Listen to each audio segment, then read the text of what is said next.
श्री श्री 1008 श्री युवराज स्वामी रामकृष्णाचार्य जी महाराज को social media पर follow करके दिव्य सत्संग का आनंद प्राप्त करें। कहते हैं वेद का पका हुआ फल श्रीमद् भागवत है, निगम कल्पतरोर गलितम फलम। सबके लिए कठिन था ना, वाल्मीकि रामायण के लिए भी ऐसा ही कहा गया। वेद सबके लिए कठिन था, सबका अधिकार नहीं दिया गया वेद में। का वेद की व्याख्या श्रीमद् वाल्मीकि रामायण है, ऐसे ही श्रीमद् भागवत को भी कहते हैं। अच्छा बताइए, बड़ा सुंदर हरा भरा वृक्ष लगा है, उसमें फल भी लगे हैं, तो क्या ये हर किसी के लिए संभव होता है उस वृक्ष को हर कोई सींचता रहे? होता है? सामान्यतया देखा यह जाता है कि उस वृक्ष को सींचता कोई एक व्यक्ति और फल बहुत सारे लोग पाते हैं उसका, होता है ना? वो कठिन है,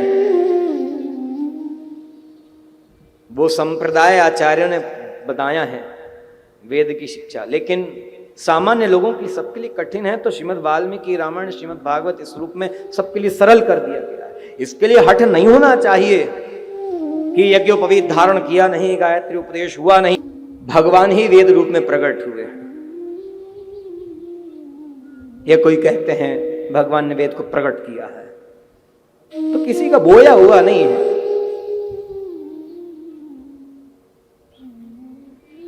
अब ये हो रहा है कि हमारा सिद्धांत अलग है, हम वेद अलग बनाएंगे, हम शास्त्र अलग बनाएंगे, तो वो अलग शास्त्र। और ध्यान दीजिए, सनातन धर्म से पृथक जो भी हैं वो सब अलग बोए गए बीज हैं, बस इतने सब कुछ समझ में आ जाएगा। सनातन का अर्थ सदा रहने वाला, और बाकी सब तो कहेंगे नहीं नहीं, सनातन धर्म भी 5000 साल पुराना नहीं। कोई कहते हैं 5000 साल पुरानी संस्कृति, तो किस तात्पर्य में कहते हैं?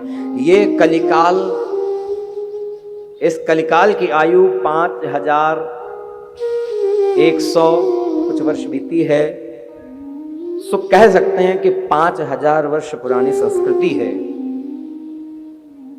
ओल्डेस्ट सिविलाइजेशन में पढ़ाया जाता है। इतनी नहीं है, जो सनातन है वो 5000 साल पुरानी कैसे हो गई? हाँ, काल का परिवर्तन जरूर है। द्वापर के पहले त्रेता था, उसके पहले सतयुग था, द्वापर के बाद कलयुग आया है। अब इतनी लंबी चौड़ी काल गणना में कैलकुलेशन बिठाते बिठाते, गणित बिठाते बिठाते लोग कह देते नहीं ऐसा नहीं वैसा। पुराणों में पढ़िए तो अलग क्या मिलता है? अलग ये मिलता है कि हमारे शरीर छोटे हो गए, हाथ पैर आंख नाक कान सब सनातन की बात है। 2 आंख 2 कान 2 नासा छिद्र 1 मुख का छिद्र, 2 हाथ 2 पैर 5 उंगलियां दोनों हाथों में दोनों पैरों में। सनातन जब से मनुष्य तब से। शरीर छोटा हो गया, आयु छोटी हो गई, भूख छोटी हो गई, ज्ञान छोटा हो गया, शक्ति छोटी हो गई, सब कुछ छोटा हो गया। और कलिकाल में हमने कपड़े भी छोटे कर दिए। कलिकाल में हमने भोजन भी छोटा कर दिया। आसन पे बैठ करके पाते थे, अब जूता चप्पल पहन करके खड़े खड़े खा रहे हैं, छोटा कर दिया।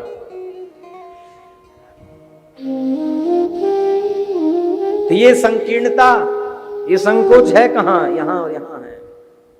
सनातन धर्म में नहीं है संकोच, यह संकीर्णता सनातन धर्म में नहीं है। चलिए, इसकी बहुत व्याख्या करने की जरूरत नहीं, आप लोग सब जानते हैं, लेकिन जो शास्त्र में कहा गया है उसकी बात तो करनी पड़ेगी।